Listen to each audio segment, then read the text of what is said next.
Hi guys, কি খবৰ আপোনালোকৰ? খবৰ নিশ্চয় ভাল। ৱেলকাম জনাইছোঁ মোৰ আন এটা মিনি ভ্লগলৈ। যিহেতু এইকেইদিন আমৰ বতৰ, ব'লক আম খাওঁ।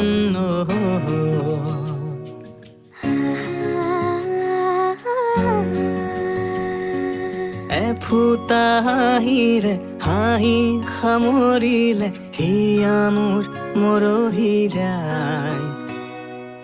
আজৰি পৰতে কথাবোৰ গাঁঠিলো, পাহৰো তোমাকে পাই।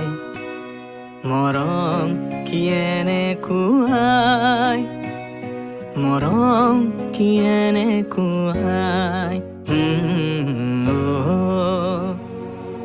এফুটা হাঁহিৰে হাঁহি সামৰিলে হিয়া মোৰ মৰহি যায়। আজৰি পৰতে কথাবোৰ গাঁঠিলো,